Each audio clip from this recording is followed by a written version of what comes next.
Today we're going to do a titration of a polyprotic acid H3PO4 with a strong base NaOH. The concentrations of H3PO4, 0.10 molar, is the same as the concentration of NaOH, 0.10 molar. However, you're going to need 3 times the volume of NaOH because you got to neutralize each of the 3 hydrogens here. Polyprotics are not covered in chapter 15 of your textbook. However, they do occur on the AP test, and one of the few topics to occur on the AP test that is not in your textbook. Looking at this curve, we see an interesting staircase, and let's try to understand that a little bit. So I start with H3PO4. It's a weak acid. It's relatively strong for a weak acid, so at pH comes in just below 2. Now what happens is it's going to go through the first titration at 10 milliliters where they're equal volumes. I'm going to reach the point where H3PO4 gets converted to H2PO4 minus. That is the first equivalence point. Then I'm going to keep adding base another 10 milliliters, and I get to the second equivalence point up here where we get HPO4 minus 2. And the third equivalence point is the next inflection point, which is really, really hard to see, and there's not much of a change in pH when you get here because the pH is so high, but this is where you have only PO4 minus 3, and we get this equivalence point right here. So if you look at this big picture, you have H3PO4 here, you get rid of one H plus, so you have H2PO4 minus here. You get rid of the next H plus, so you have HPO4 minus 2 here, and then you get rid of all 3 H pluses, and you have PO4 minus 3 right here. Let's look at a calculation for this, and again, you have both of these sheets in your calculation packet.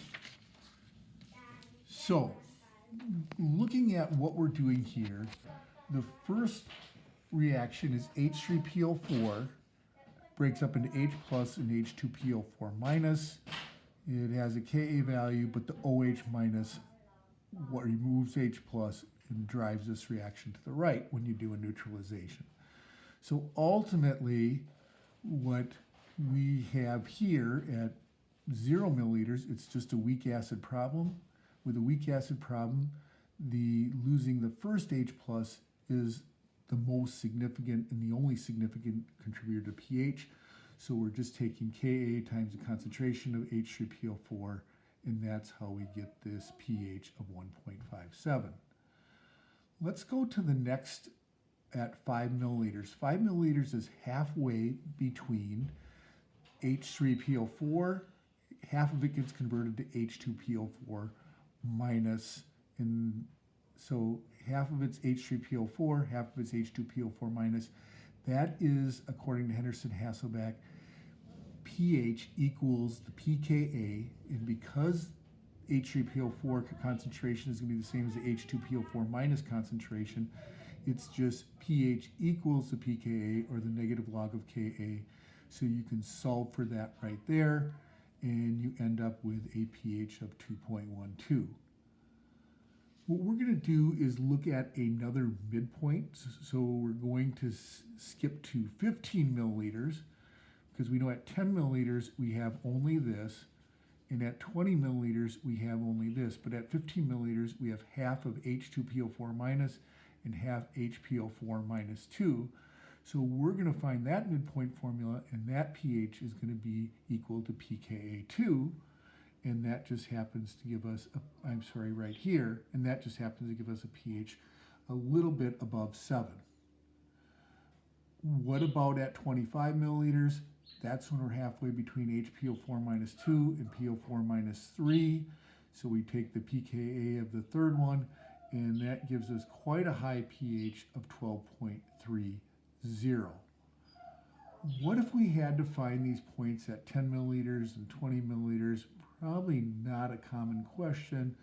But what about the point when it's only H2PO4 or HPO4 minus 3? Pretty easy to do that. I look at the pH at 5 and 15. What's exactly halfway between there? Between 2.12 and 7.21, it's 4.67. The same thing, I can look at the pH at 15 and 25, and I could say what's going to be halfway in between there, and that's going to be the pH of 9.76. So all of a sudden, I figured out my initial pH, my pH at the three midpoints, my pH at the two equivalence point, and then at the end, you only have PO4 minus 3 at 30 milliliters, so that becomes what a weak acid of the conjugate base, all you have, a weak base of the conjugate acid problem, all you have is PO4 minus 3 there. So you take Kb times the concentration of PO4, you have to take your moles of PO4 over the total liters in solution to end up solving for that, and that's where you get the pH right there. What if I kept going and kept adding OH minus? Then it becomes an excess OH minus problem, which you can see, and it's described down here. So let's just go back and look at the curve from the last page and keep track of these things right here. And probably the most important thing with this problem is just knowing, finding, and identifying what's where. This is H3PO4. This is where all the H3PO4 got converted to HPO4, H2PO4 minus. And then this is the halfway point to there, which would be half H3PO4, half H2PO4 minus. And you can get this pH just taking what the pKa of that. Okay, so now we're at H2PO4 minus here.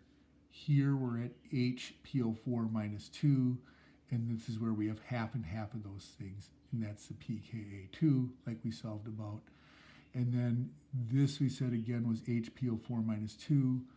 This point right here with the small inflection point is PO4 minus 3, and that is the midpoint between those, or the pKa3. Beyond this point is the excess OH minus.